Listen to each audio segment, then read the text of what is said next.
Great to hear from you again, Steve Shippy, but for a very good reason. Shock Doc's Michigan Hell House premieres this Sunday, Travel Channel, streaming on Discovery Plus, and I'm excited to talk to you because this is actually how I first discovered you so many years ago. I started watching your stuff on Amazon Prime, and this was one of the episodes I watched, and it was riveting. This is arguably one of the most documented paranormal cases in history. What makes it so scary, Steve? Oh, man, that's a great question. Well, I think there's several elements. Where do we dive in? I mean, number one, this family was experiencing constant torment for a year straight. I'm talking pounding on the house all day, all night, voices in the house, disembodied voices threatening to kill them, taunting them, saying their name over and over at some point for hours on end. This graduated to what they referred to and what the police referred to as explosions in the house, concussions that would crack the plaster, rattle things, damage the home. This went on continuously.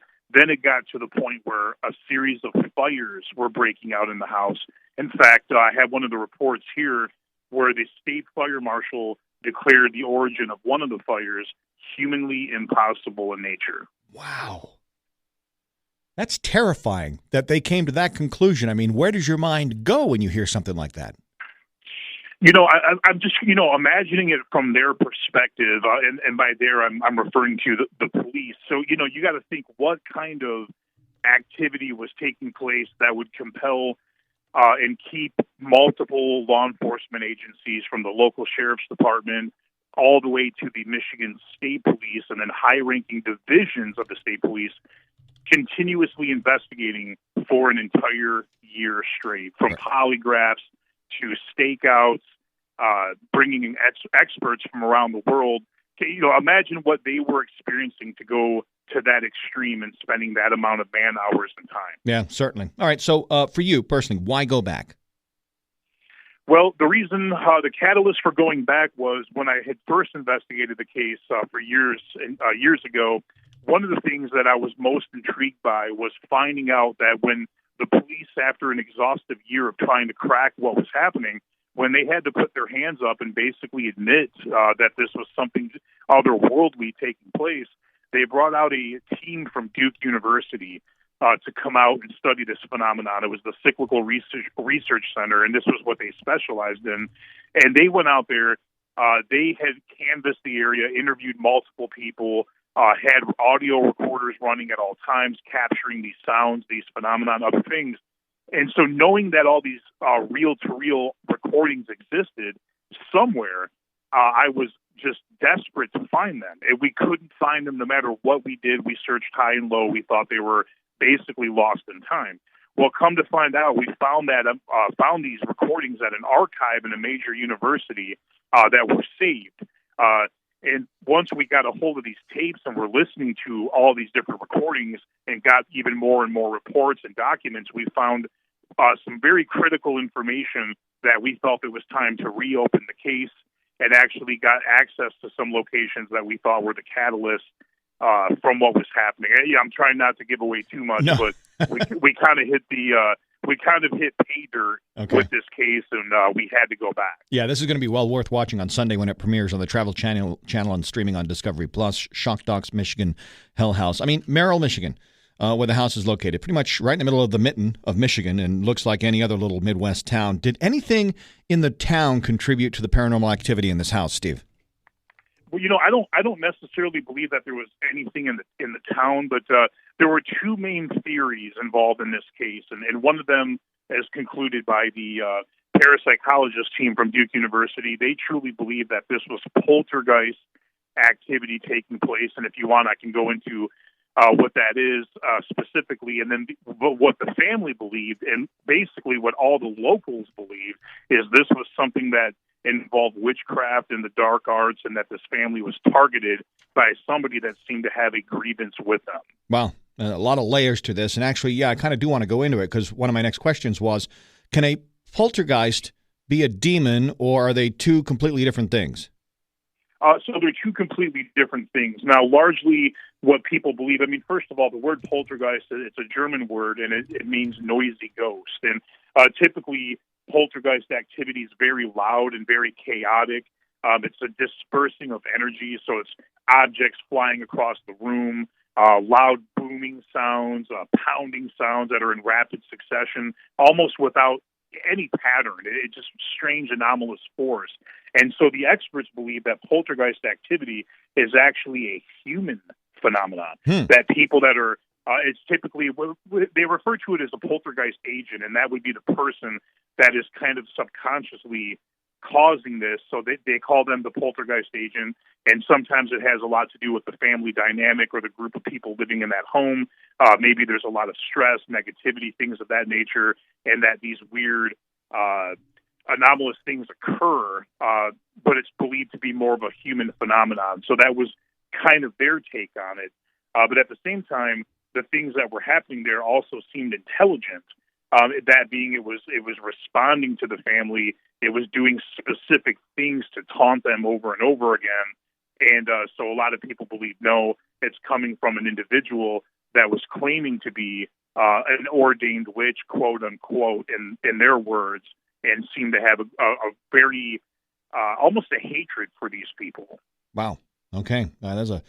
There's a lot to unpack there. So with hours and hours of audio and footage, some of the stuff you didn't have access to before, has something happened on this case that you've never experienced in all of your years as a paranormal investigator? I would say yes, in several different ways. I mean, number one, well, I guess I don't want you to reveal too much. I mean, right. Short answer, obviously, but it gives another reason why we should watch this, because, I mean, if you're experiencing something you've never experienced before, that kind of gives people the idea of how big this case is. Yeah, and I guess, to give the gravity of the case, I mean, it just blows my mind when I'm going through several hundred of these reports, and you're seeing the lengths that these law enforcement agencies were going through to try to explain what was happening. Before reaching the conclusion that they believed it was supernatural, it was remarkable the things that were being done there. Because at one point they truly believed, okay, they know it's happening because these officers are seeing it, hearing it, feeling it, experiencing it. So they thought, okay, well, could this family be doing it? Right. Or maybe they're doing it for attention. We don't know why, but maybe they're doing it. There has to be something rational.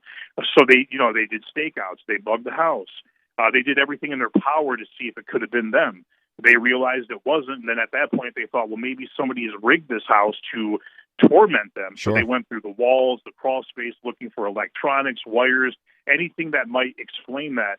They didn't. Even looking at natural causes, could it be a fault line? They brought out a geologist and a seismograph. They even checked for things of that nature. It's just fascinating. Yeah, no, I can't wait to watch it. Once again, teamed up with psychic medium Cindy Keza. What did she help discover on this investigation that you may have missed otherwise? Sure. Well, bringing Cindy in is a great asset. I mean, she's going in with a whole different skill set and approaching the case vastly different than how I go about it.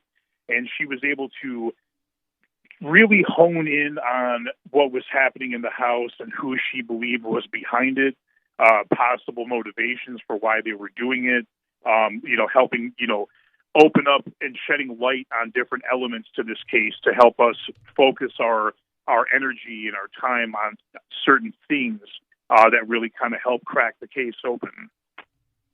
Now, how many requests do you get, would you say, annually to investigate paranormal activity? I'd say probably around 60 to 70. Okay. Have you seen an increase? Yeah. I'm curious. Have you seen an increase in paranormal activity and requests and cases since 2020 and all the deaths that surround COVID? Yeah, no, that's an excellent question. So the answer is definitely yes. I don't know if it's a result of the depths of COVID or not, but certainly around mid-2020, we saw, when I said that number 60 to 70, that's basically within the last 12 months. But 2020, 2021, we were at around 100 to 150 requests. And, one theory that I do have I do believe that when people, number one, people were home more. Sure. So that's an interesting thought right there. They were spending way more time in their house, so that could explain why they were noticing things maybe that they weren't noticing before. Right. Also, I think a lot of people were very stressed. There was a lot of a lot of fear and uncertainty, and I think that some of these darker energies out there, I think that kind of feeds them a little bit. Does that make sense? Oh yeah, absolutely, 100%. Final question, Steve, before I let you go. This one's kind of for my mom. Recently, over the last couple of weeks, she has had stuff go missing out of her little tiny home in New Hampshire. And she and her boyfriend have turned the house upside down looking for this stuff. She's lost a passport, a dustpan, and a bag of pecans. Do ghosts take and hide stuff? Because she thinks it's a ghost. She thinks it's a ghost. Yes. No, that's 100%. Yes, that happens. Actually, that's a very common occurrence. That happens. We hear that all the time. Things will come up missing. We've actually had it happen to us. While we've been investigating a case, we will have things come up missing, sometimes some very pricey gear. We know we're the only ones there. Yep. For absolute certainty. We had our cameras running. Nobody came in or out any of the exterior doors, and it's just gone. Yeah. It's gone without a trace, and it makes no sense, and that's something that really does happen. Yeah, it's nuts. She lives in this tiny little, probably 700 or 800 square foot house, and she has searched every square inch of it and can't find this. So anyway, I'll share that with her. Steve Shippy, always great talking with you. Every conversation is always different and informative. Shock Docs Michigan Hell House is the documentary. It premieres Sunday on Travel Channel, streams on Discovery Plus. I encourage you to watch it. I also encourage you to go back and watch some of Steve's earlier stuff, which you can find online. Steve, till next time, keep investigating. This is fascinating. All right. Thank you so much for having me.